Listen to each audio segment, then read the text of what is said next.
Welcome back to the channel, Plastic Soldier friends. It's been forever and 2 days since I made a video, so here we are again. Today I'm going to show you some 172 scale or true 25mm board game miniatures. I'm also going to show you some 3D prints and some 15mm miniatures, and maybe even some 10.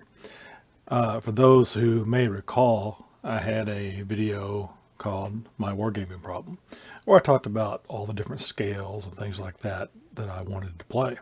So I've kind of, since the time I've started my business and then had to take a break from YouTube and my hobby, slowly getting back into my hobby and able to do things again. Pretty soon I'll fire up my printers again and get to printing. So today, here we go. I've decided to take a closer look at all the 15mm models in below scales that I had. That's where I really like to wargame at, is micro scale stuff. Feels like a bigger battle, feels more like a general having an army. But I also like the detail on bigger figures. And that's why I've decided to go with 172 scale or true 25mm from the bottom of the foot to top of the head as my alternative scale. So let's start off with this Battlelore figure here. This is from the Battlelore 2nd edition set. This awesome Hawk Rider.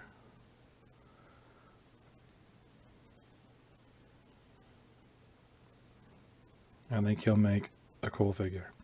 And of course I'll have to scrub him down with hot water and soap before I can paint him.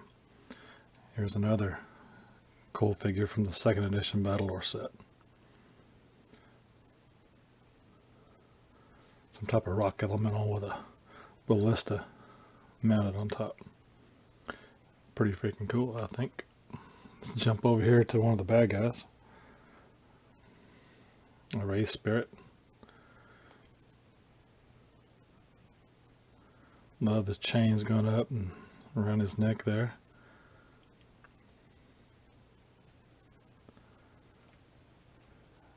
Next up, a Calvary Trooper. This crazy looking double-bladed spear axe thing. Still a nice looking little model. Spearman.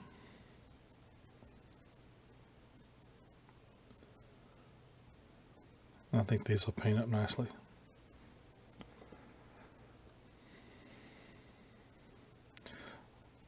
So while I showcase some of these, I'll just talk to you about what I'm doing on my wargaming front now that I'm back into my hobby a little bit. I have a little more time from my business. So I don't think I will do any 172 scale armies. I mean, I may, but they'll probably just be skirmish warbands, and I'll save the 15mm and below for that. This is a Fdm printed on Ender 3 Demon. I got this off Thingiverse, although right now I can't remember where I got him. Here's a resin print, true 25mm scale, female orc with 2 severed human heads, 15mm 3D printed knight, and he's an FDM print. Now the orc I just showed you was a resin print. This is an FDM. Made on an Ender 3. 25mm Gene Stealer, or as some say 172 scale. Resin print. Resin print of a 172 scale dwarf.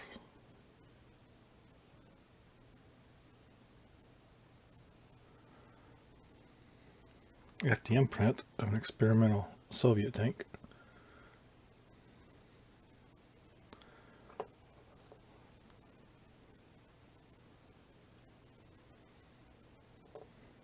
Some FDM 15mm Barbarians printed on Ender 3.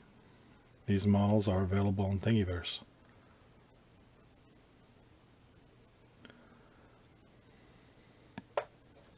$15mm Goblin Wolf Rider from Big Mr. Tong's Patreon.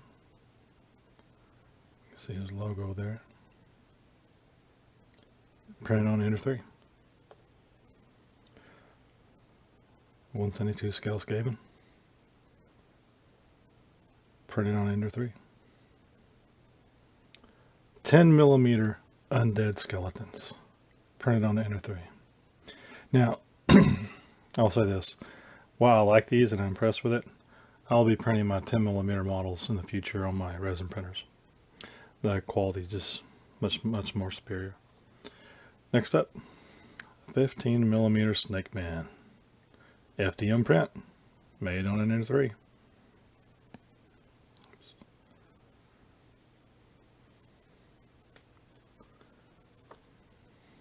A 15 millimeter scale bull, a war bull as I'm going to call him. Now you notice I have some of these models here based up on 1-inch bases. That's because I've kind of discovered, I shouldn't say discovered, rediscovered Neil Thomas Ancient Wargames. Now this is a metal miniature from Black Raven Foundry, or otherwise known as Old Glory 15s, and they're based up north somewhere. Look for their Black Raven Foundry fantasy line. So I started basing up some figures for Neil Thomas Ancient Wargames. It's 4 figures, or 4 bases of figures to a unit.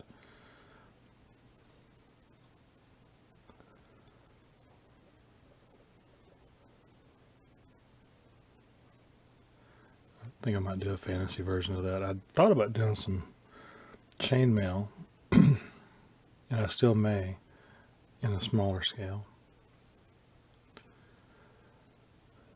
These are some knights that I did not paint these. These I picked up at the last time I was at the Recruits Convention. It must have been several years now. They are back on schedule, and we'll have another go at having a convention this year. But for 2 years, there was no convention to go to. And I will eventually rebase these on the 1-inch bases. These are all 15 millimeter knights.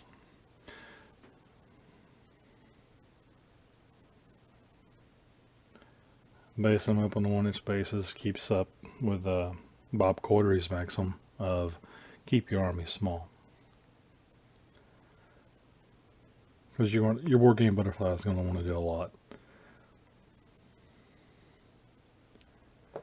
Next up, I want to show you a Mooseworks plastic soldiers design.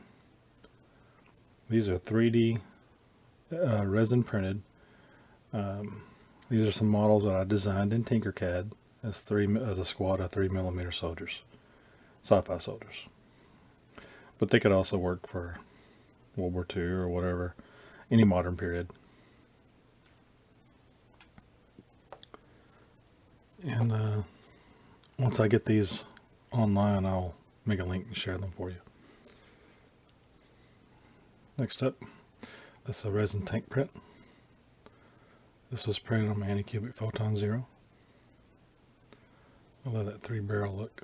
Sci-fi tank. I got it on Thingiverse. Next up, some 10 millimeter metal figures from Old Glory. These are North African Arabs, part of their 10 millimeter line, and of course their opponents will be the French Foreign Legion. Next up, a dinosaur. I've had this metal dinosaur for a long time, and he's going to require rebasing, but I like how I painted him. Here's his cousin.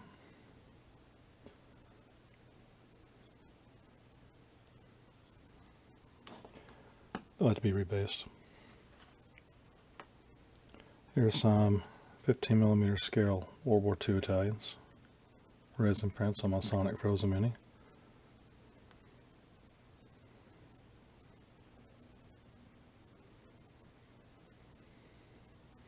Over here we have some 15 millimeter troops, some from alternative armies and some from Old Glory 15s. Some late Romans there. Pretty proud of all these.